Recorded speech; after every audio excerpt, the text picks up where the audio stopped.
Thank you again for joining me. At last, it's a sunny day here in Cape Town. It's been pretty chilly over the last weekend, so I'm excited to see the sun. And I suppose we've been moving through some interesting times in this last week. It certainly hasn't been a comfortable week. I think physically, energetically, emotionally, it has not been pleasant. I certainly have found it myself personally. I've been going through a space of feeling really ungrounded.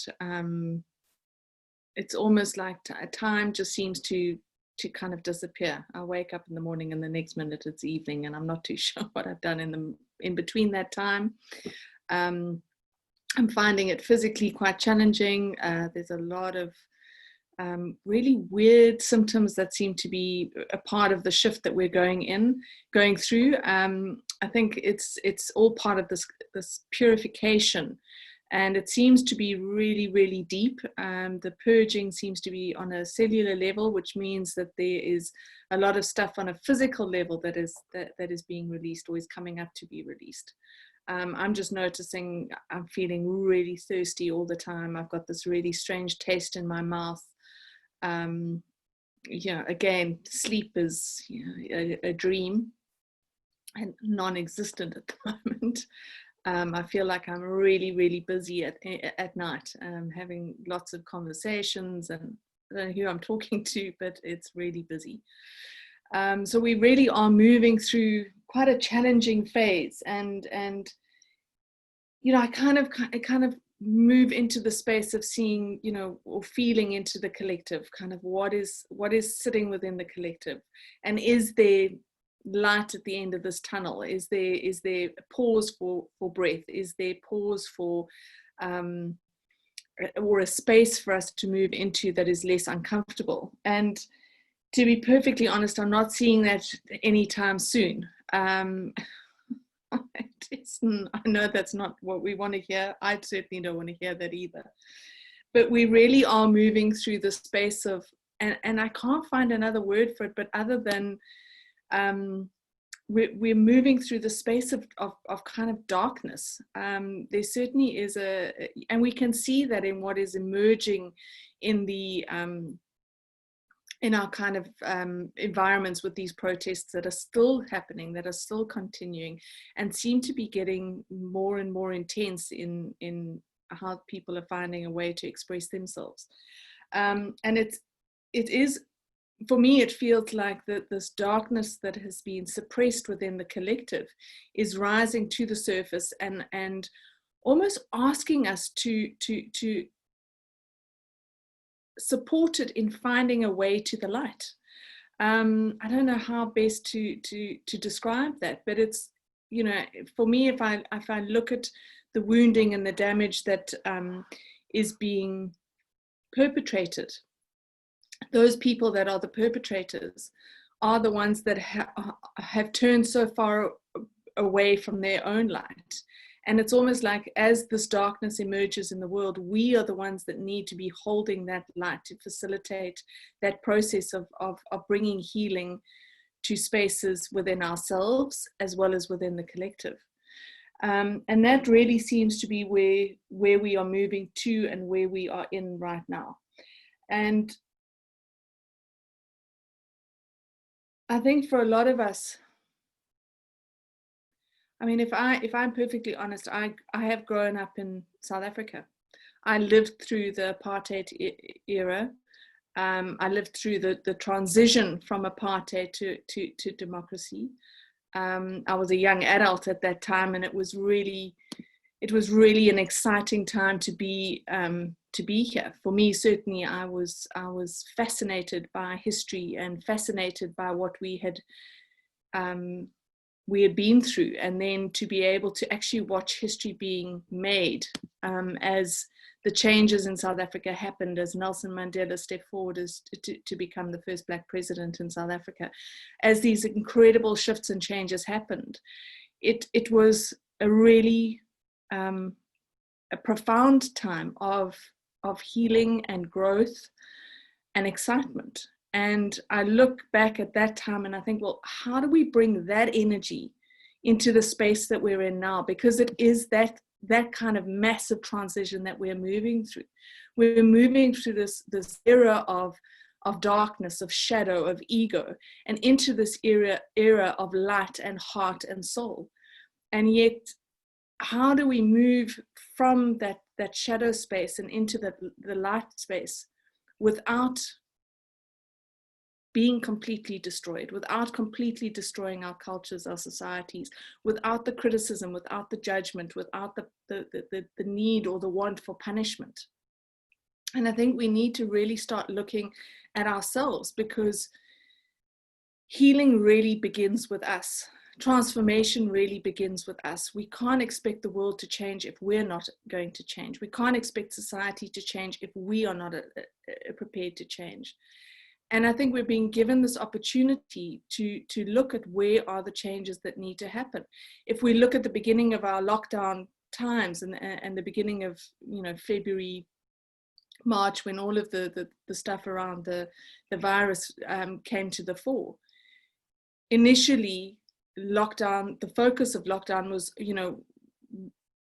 I suppose, the suffering and the pain around the things that we can no longer do.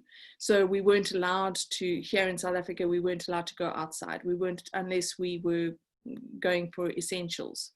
We weren't allowed to exercise outside of our properties. We weren't allowed to enjoy many of the things that we like to do. So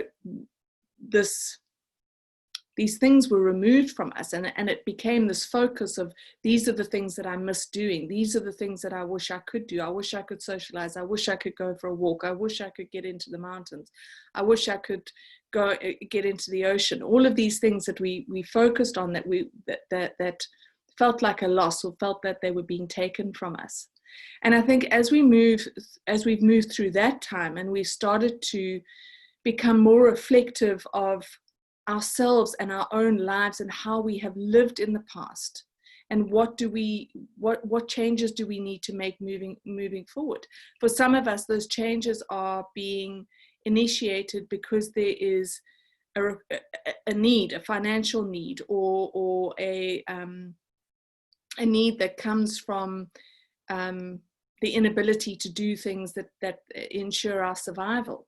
For other people, the reflection is coming because actually for the first time, we're being offered a moment of stillness where we're able to actually look at our lives and say, I don't want to live the way that I have been living. I don't want to engage in the world in the way that I have engaged in the past. I don't want to rush. I don't want to feel like I have to do everything now. I don't want to live in a culture and in a society that wants everything now. And then there are other people that where there are deeper things that are emerging to the surface that are requiring reflection and review. And now we have the societal issues that are emerging, that are asking us, what are the shifts and changes that we can make? What do we need to do in order to heal the segregation and separation that exists within our cultures, within our societies, and within humanity? And in order to do that, we need to look at what is the separation and the segregation that is happening within us, within ourselves. Where are the parts of us that we are afraid of, that we don't like, that we consider to be dark or shadow or ego? Where are those in us and how do we access them and start bringing those into the light within ourselves, into a space of forgiveness, into a space of compassion and a space of empathy? That is the requirement of this time. And as I see us moving forward, it does mean that there are ideas, thoughts, goals, lifestyles and ways of living and being that we are going to have to let go of, that are not going to be relevant in any way to us moving forward. So now is the time when we really need to focus on those things that we need to let go of, that we can leave in the past, the baggage that we no longer need to carry with us moving forward. And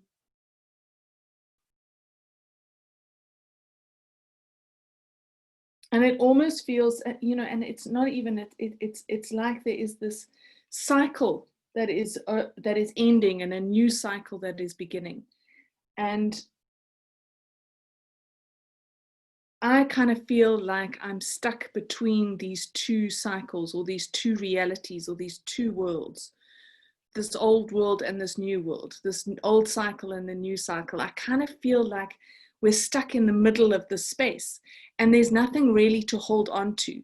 There isn't, you know, we're sitting in nothingness. We're sitting in this space, and as we are in this space, so we are going through this process of purification and this process of clearing and releasing, so that when we step fully into the new, we are not taking with us the pain and the suffering of the past.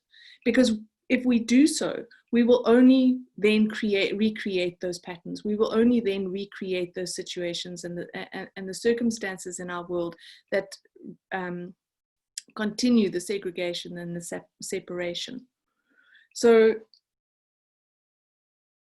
I mean, I had a brilliant example of a friend this week who contacted me to say that she'd woken up in the middle of the night and she'd gotten up and her left leg completely gave out underneath her. She said she couldn't feel it. It went completely. She said it wasn't like it was sleep. She said she actually just couldn't feel it. And she asked me to kind of energetically check in to make sure that, you know, there wasn't something serious going on, and that it was just part of the processes that we're moving through. And when she had actually had a sore back the whole week, so she was a little worried that she'd pinched a nerve or there was something else going on.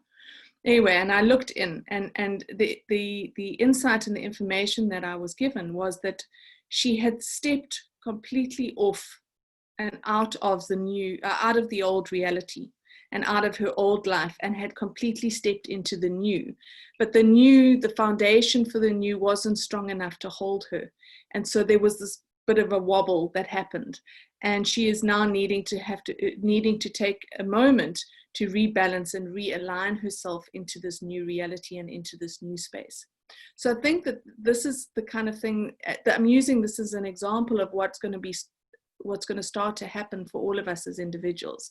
Is there is going to be this moment where we move fully out of the old and into the new, having let go of all the things that we need to let go of. And there is going to be this moment where we need to rebalance, where we need to almost calibrate into a different space, which can be a little frightening. I mean, this particular friend has been through incredible challenges in her life, and I think has faced some of the greatest fears that anyone could possibly face. So for her to be able to step into this new space, she is allowing herself to surrender into it, to embrace it, and to work with it, rather than panicking that there's something terribly, terribly wrong.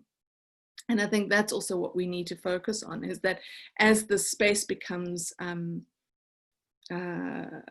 uncertain and almost destabilizing, we need to find that grounding within ourselves.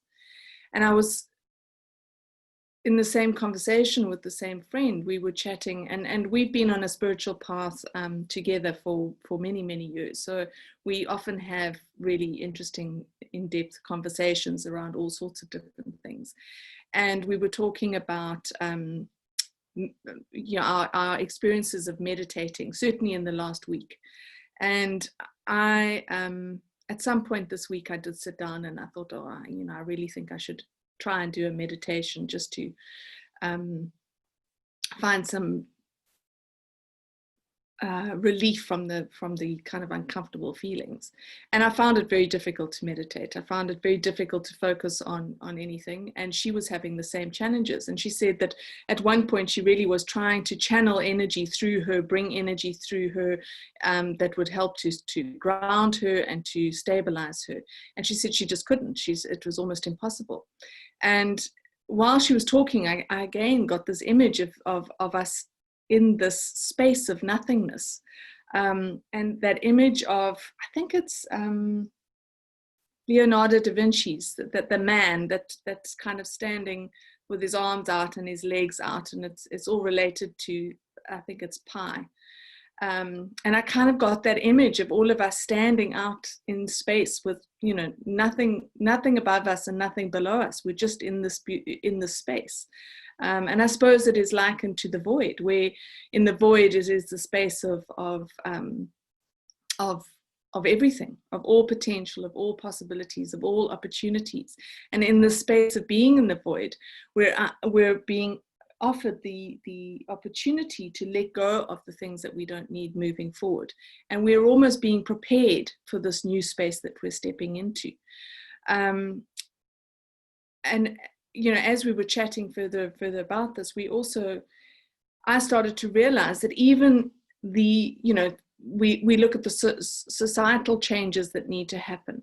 There are also some really interesting changes that need to happen with regards to our kind of spiritual practices. The ways that we have done things in the past also need to change. You know, we need to remember everything is evolving now. Everything is changing and shifting. We're being offered new ways of doing absolutely everything, and that includes how we access and work with ourselves from an energetic perspective. So I'm really interested to see what today's meditation is going to be about, because I think that there's going to be something different in it that will help us moving forward. I'm not sure what that is yet, but it's just the sense that I've been getting over the weekend as I've been preparing for today. And the one thing when I kind of felt into the energies today, and I said, you know, the question that I went in with was, what is it that we can do to support us in this time? How do we support ourselves as we move through this massive change and transformation and shift in consciousness and transitionary space? What can we do while we are hanging out there in space with nothing to hold us? And the message that came through was rest. And, you know, I did kind of give a quiet chuckle and thought, well, that's easier said than done, because at the moment I can't sleep. So there's not too much rest happening.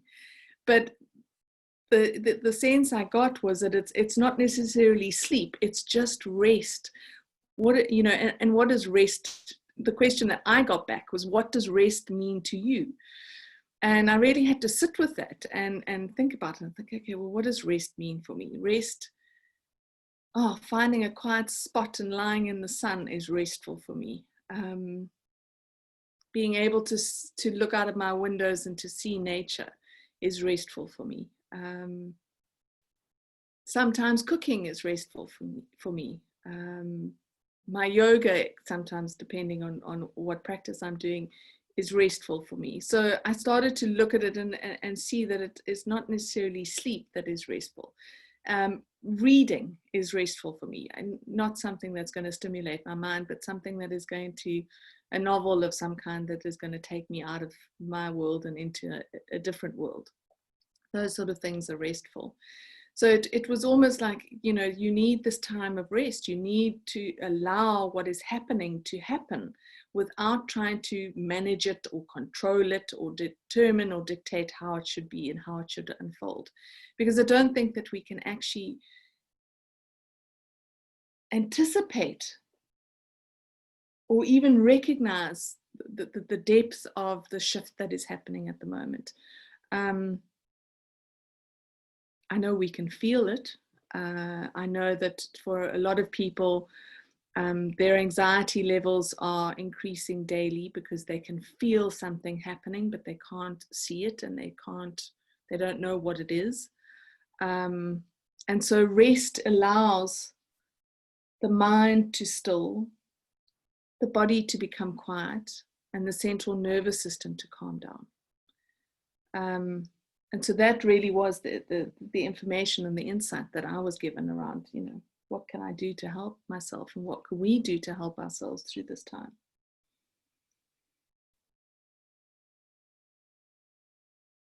I don't know if anyone's got any questions around that or anything they'd like to share around that. hope that's all made sense. Hi, Kate. Hi, Nancy. It actually makes a lot of sense. Besides all of the big stuff that's happening, all of a sudden around me, I've lived in the same home I own for 21 years. And I told you about the tree fell on one side. Well, now the neighbors on the other side want to put a fence up, but they want to do it on my property, but they don't want me to know it's on my property. And they've had 2 surveyors in over the last couple of years. I mean, just crazy stuff that's happening. So it's almost like the microcosm and the macrocosm reflect each other. Yeah. And as far as rest, I finally Friday just played hooky. Now I have like 500 hours of sick time, literally, because I never call in sick. And I woke up Friday morning and I went up to New Hampshire to a lake. My friend has a boat and she said, come up, and we spent the day out on the lake. And because it's just so hard to focus now, and it's, you know, so I understand the rest because I too am not sleeping that great, and the noise when I am sleeping is so loud in my head, you know, like I said, I wake up and just go, oh, I'm just going to get up. It's quieter, you know. So thanks. That actually helps a lot, because it's like sometimes I wake up and just want to go, shut up, like shut up. So, but the rest, redefining rest is very helpful. Thank you. Thanks for sharing that, Nancy. Yeah, I do wake up and say, shut up. Just leave me alone. I've had enough and I need to sleep. So I know that. Yes, crazy dreams are part of this process. I'm definitely having incredible dreams. In fact, there was one and I do wake up and I think I must remember this because it is so relevant. And I know there was a dream I had last night that was I can't remember it now, it's gone, but hopefully it'll come back. But those dreams are crazy at the moment. Oh, okay. I've just remembered my dream.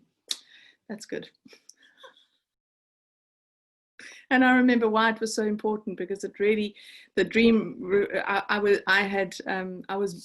in the dream I was moving out of an old home that had been a family home, and I've often dreamt about still living in that house. And last night's dream, I had actually moved out completely, and I was walking around these empty rooms saying goodbye.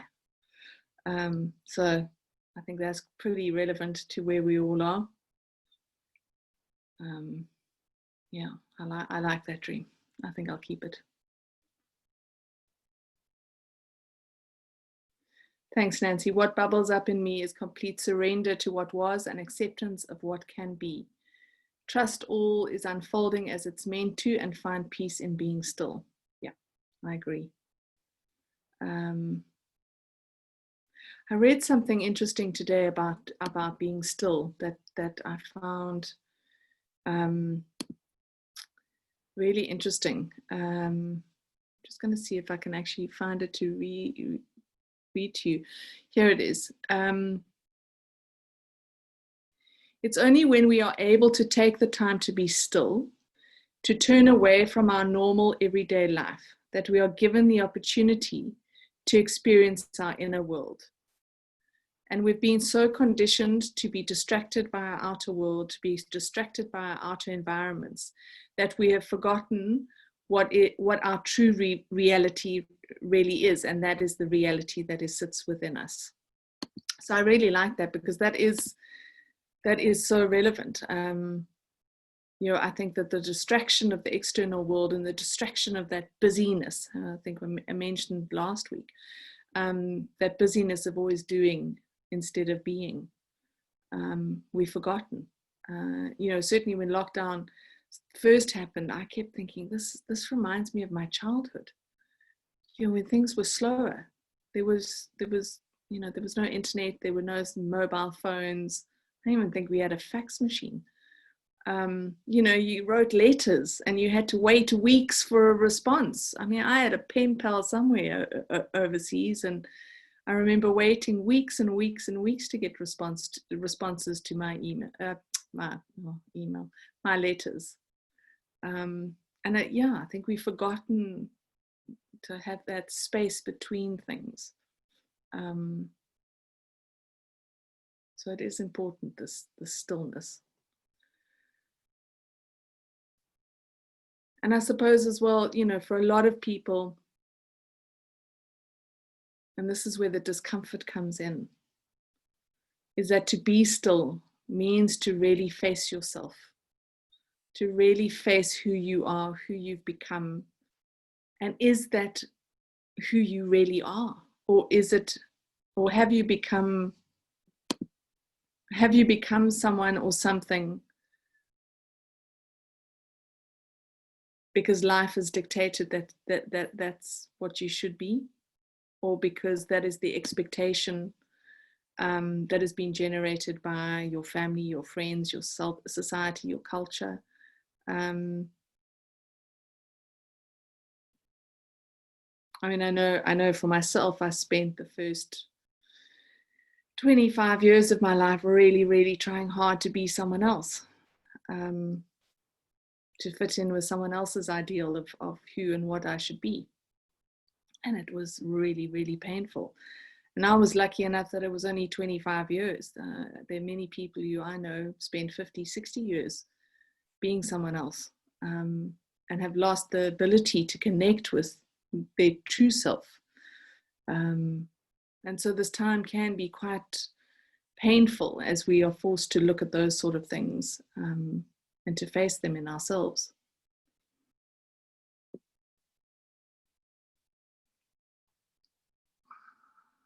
Any other questions anyone has?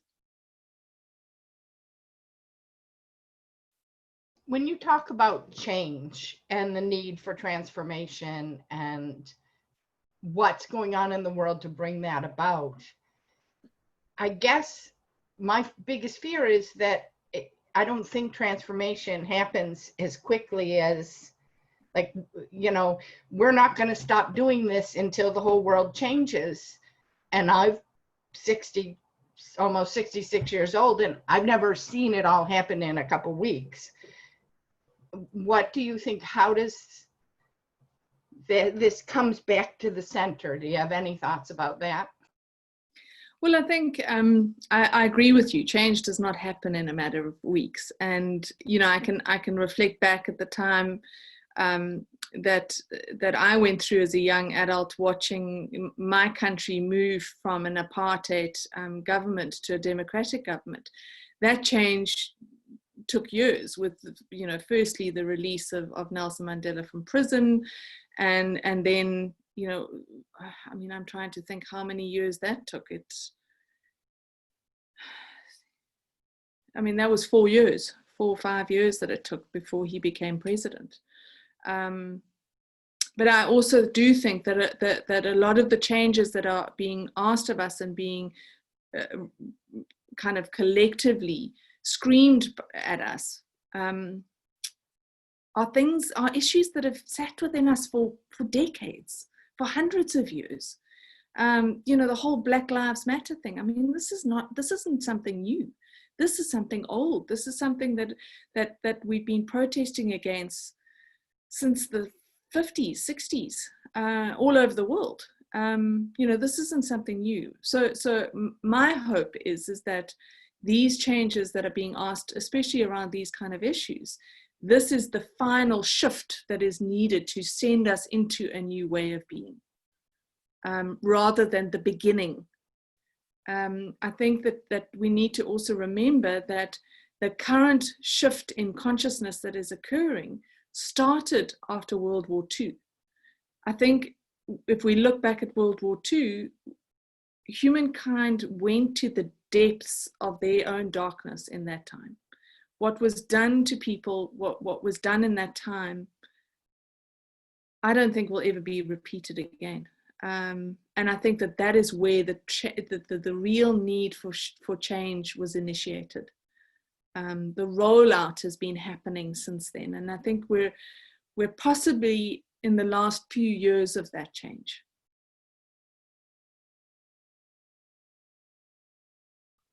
Thank you. That's very encouraging. Good.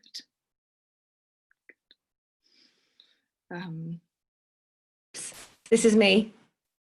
I haven't asked a question before. I don't know hi. if it's me. I do. I can't see myself, so here goes. So it's really interesting what you said about World War II, because I look after my 86-year-old mother, and I've been caring for her for 12 weeks in lockdown. And when she was born, we come from Malta, and she had 6.5 years in a war shelter, and they couldn't go out because they were bombed every single day of their lives.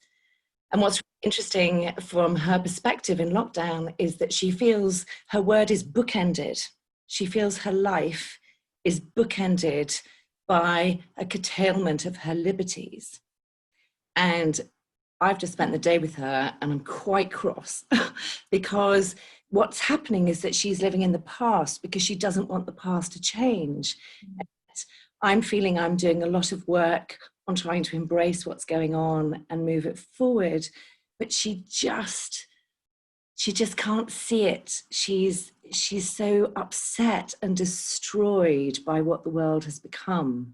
And of course, I come home and I'm like, and I'm trying to say it's going to be okay. It's going to be okay. And of course, what she says is that she says, well, I won't see it in my lifetime. And that makes me very, very sad. Because, you know, she's of that age where she's been in lockdown since probably the early part of this year. And no matter how enthusiastic and encouraging I can be, I actually made her do your session with me last week. And it's extraordinary because, of course, you don't want to dispel the past. You know, we have riots in London, boarding up Winston Churchill statues, Black Lives Matter protests. I think all life matters. We've got to find a way of navigating our way forward. But it's very weird when you look at this time through the prism of caring for somebody who is so frail and who is coming to the end of their life. Yeah, that must be a really challenging space to be in. And I mean, I do know that the majority of people who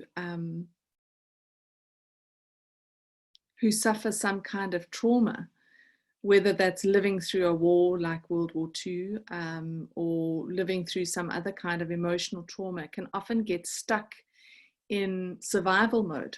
And when you are stuck in survival mode, it is very difficult to want change or to be able to even initiate change. And I think that that is also one of the things that we need to kind of recognize within ourselves as well as within the people around us, and find a space of compassion and empathy for that rather than judgment or criticism.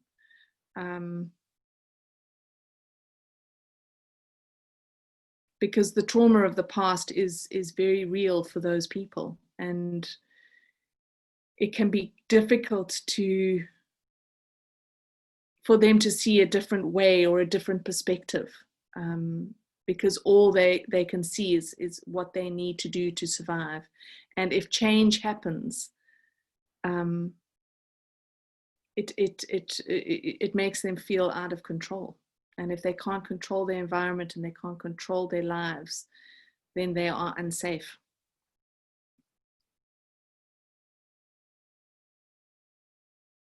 And my sense and my feeling around that is that it is so important not to add to the judgment and the criticism of trauma, to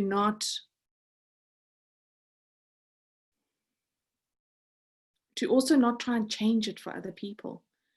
I think we need, as people, we need to learn to be able to sit with pain, our pain and other people's pain, without feeling the need to make it better or to take it away. Pain can be a huge teacher and a great opportunity for growth and learning.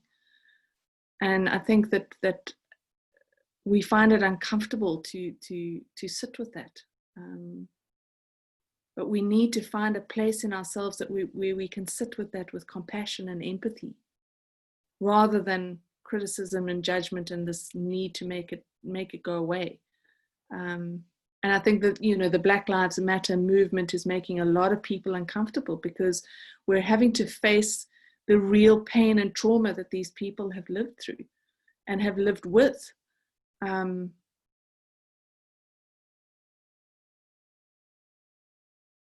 when we can stand there without feeling like we need to justify ourselves, to defend ourselves, to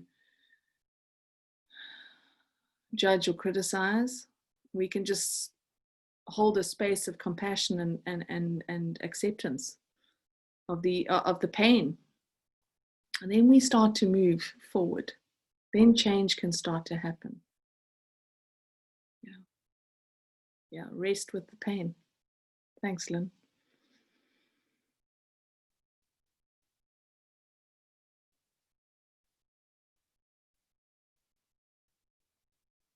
And I think that there's an unbelievable amount of trauma that sits within people and sits within the collective.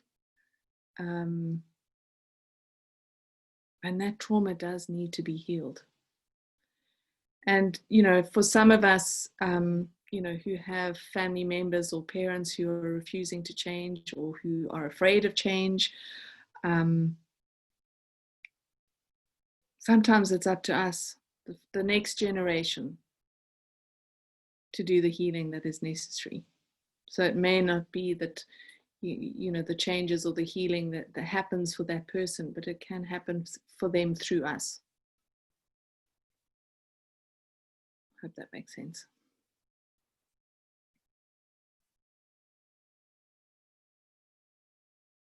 Any other questions?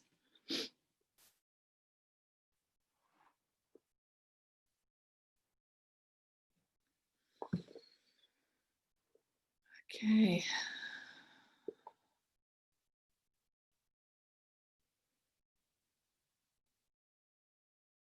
So if no one's got anything else to say or mention or any questions to ask, then I think we can get on with our meditation and see where we're taken and what experience is relevant for today or for this week. So if you can allow yourselves all to get into a comfortable space.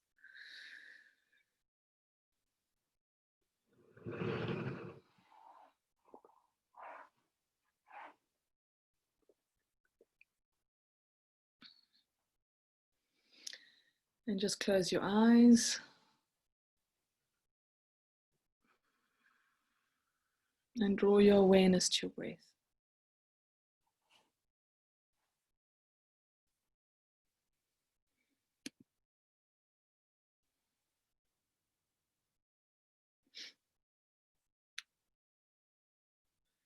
And just taking a couple of deep breaths.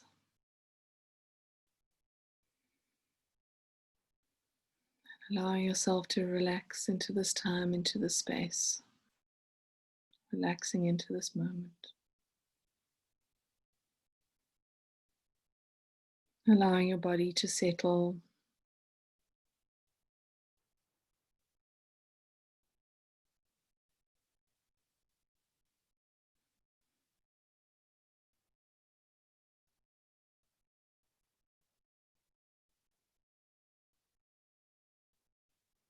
Just feeling any tightness or any pain or discomfort in your body, just allowing it, that space in your body to relax.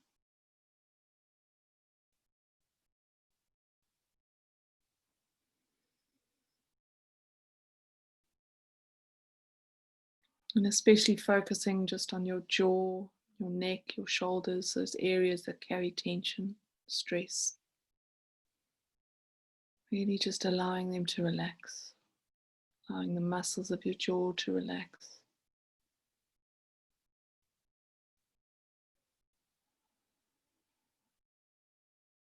Muscles in your neck,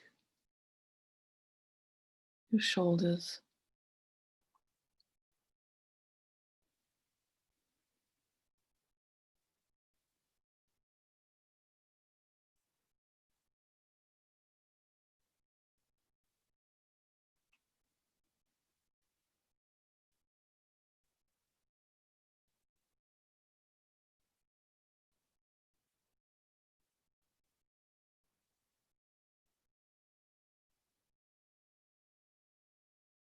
And just to allow your awareness now to drop into the center of your chest, middle of your chest,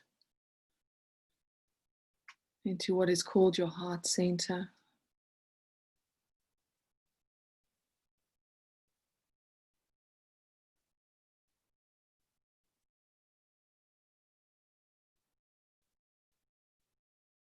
And just breathe into that space,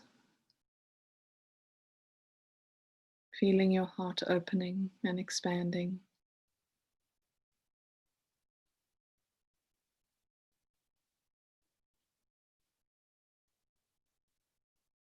In your mind, you can imagine a flickering light in that space.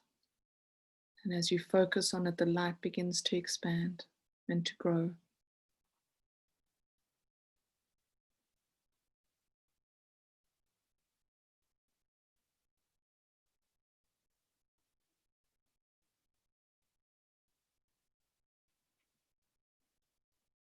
Keep breathing into that space and allowing the light to expand.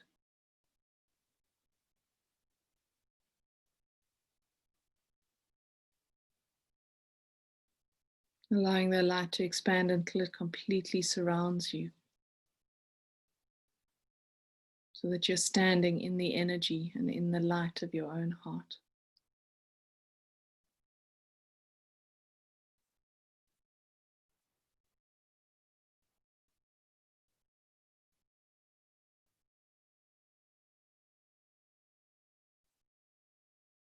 Imagining now this light becoming a ball around you that protects you and contains you and holds you.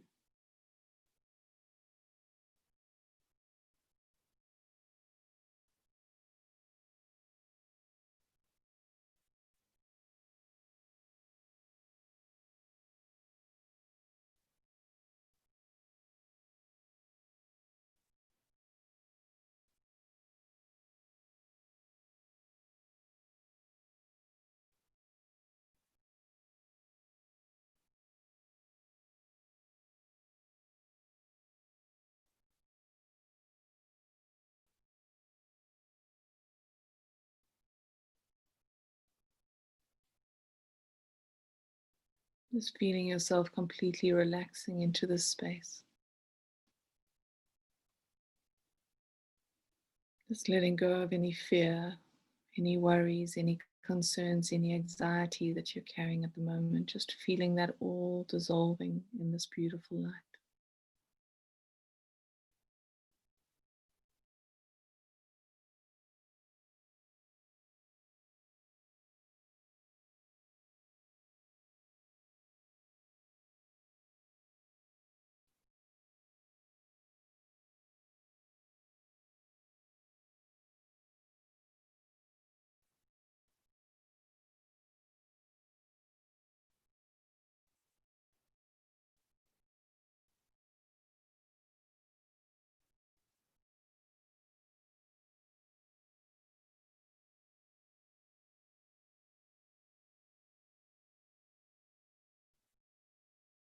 And as the energy of fear, anxiety, and worry and stress dissolves, feel the energy of love and compassion begin to emerge within you.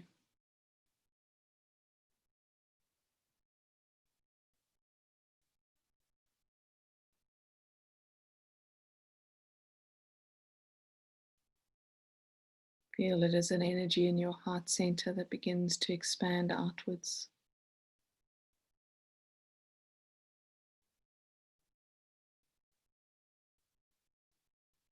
Filling your body and filling the bubble that you're in.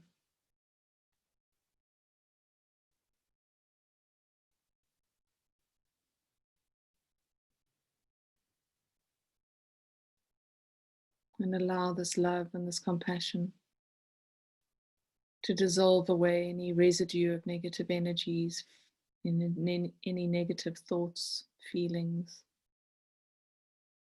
emotions.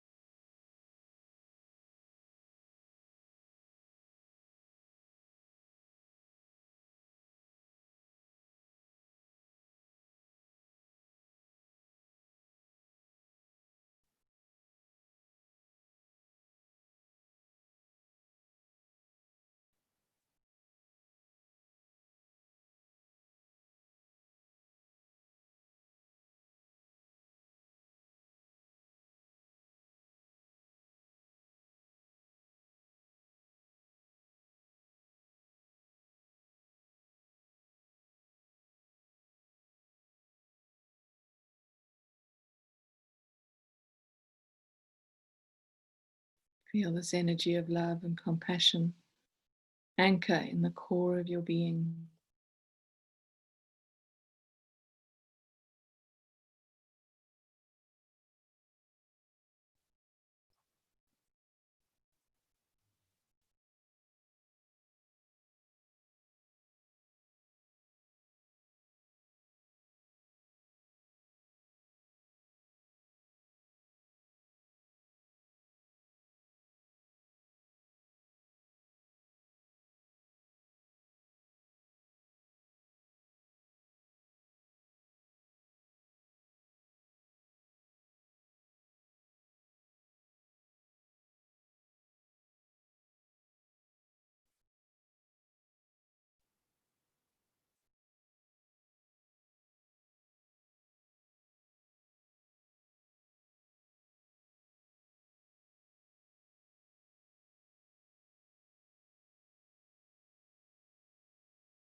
As this love and compassion anchors in the core of your being,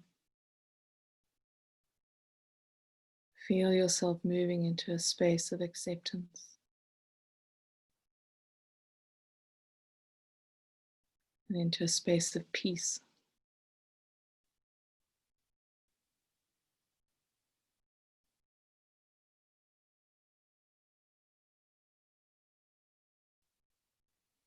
And feel this energy of peace radiate outwards from you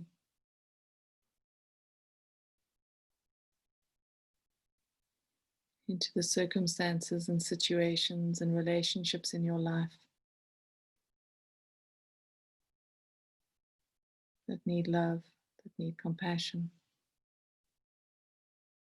that need peace.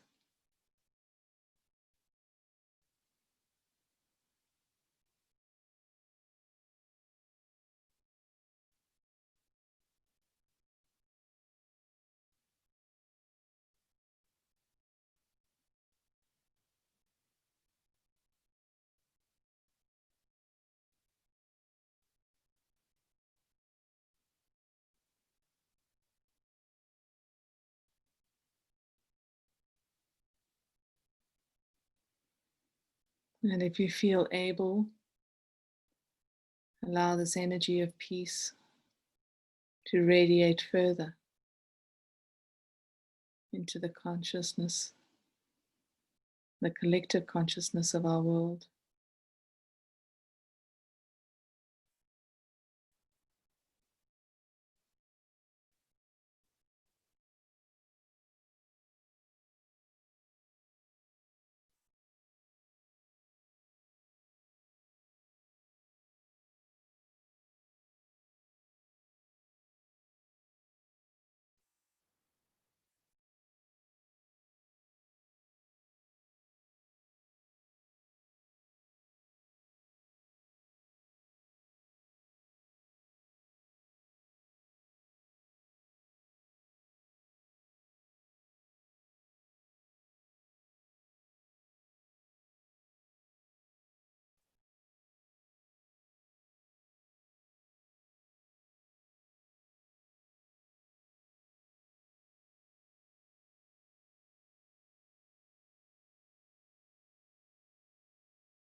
Now just drawing your awareness back into the center of that bubble.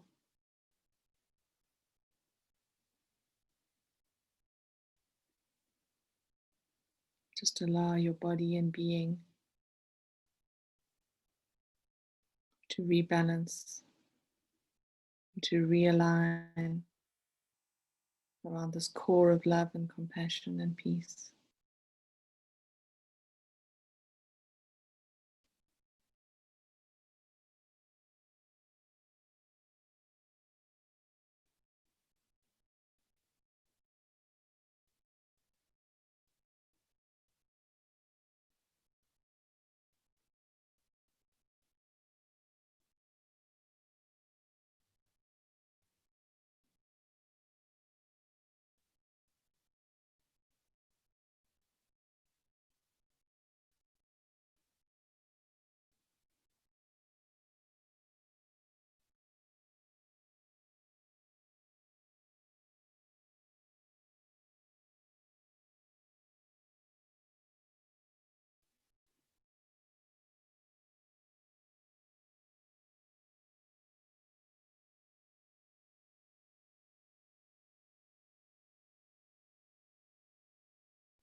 Just really let that love and compassion and peace permeate throughout your entire body and being.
Now really allow yourself to feel the stillness of this moment,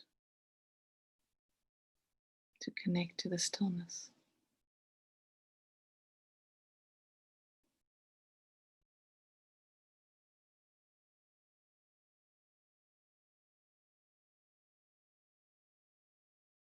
As you connect to the stillness,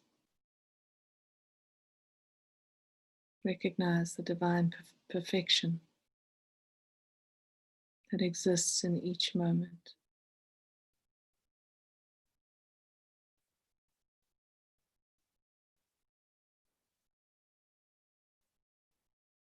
The divine perfection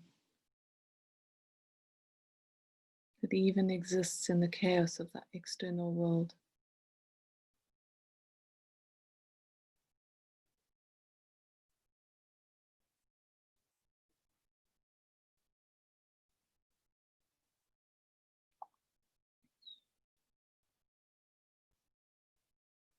And the divine perfection that exists within you.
retaining the sense of peace and stillness.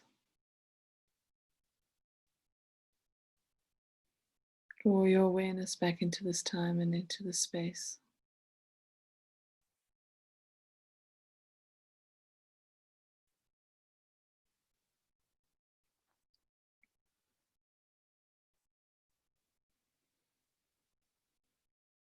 Take a few deep breaths, really breathing yourself back into full awareness.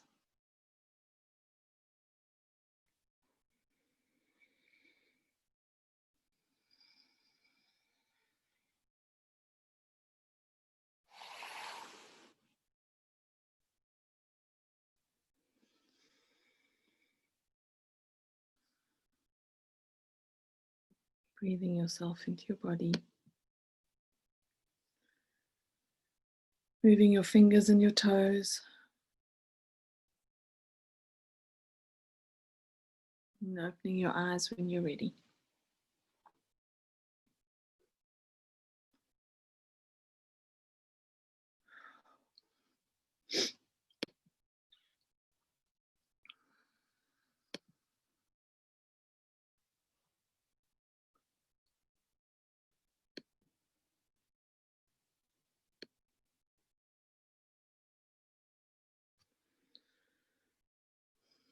I really shouldn't have said anything about the sun because now it's pouring with rain. So I'm sitting in the dark. The sun's gone.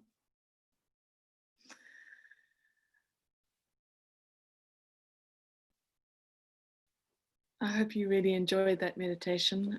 I certainly did. The one, there was this suddenly this kind of message came to me while I was meditating, and it was a question that we need to ask ourselves: is what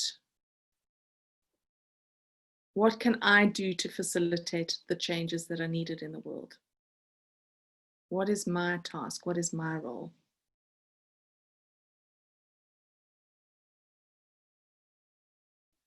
Because we do all each have a role to play.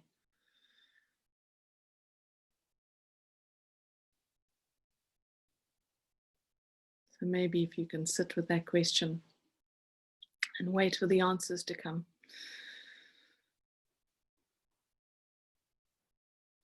And I hope that this week is a little easier as we've connected to that peace and that serenity that we actually do hold within ourselves. I'm certainly going to be using that meditation as a tool moving forward, which will enable me to hold on to that feeling of love and I suppose acceptance that everything that is happening with divine purpose, even though it looks so messy. And I hope you all have a beautiful week, and I look forward to connecting with you all next week. Thanks, Kate. Same to you. Thanks, Nancy.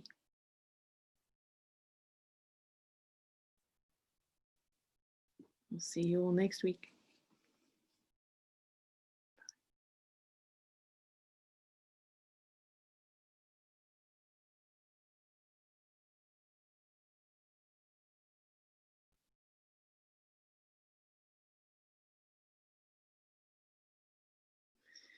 Yes, thank you, Megan. You've just mentioned here that perhaps our purpose is to hold that space of peace and stillness, and I think that that's very relevant.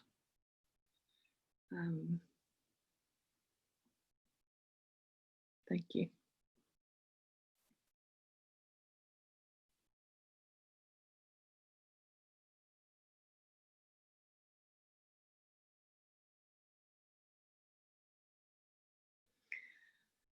All right. See you all next week.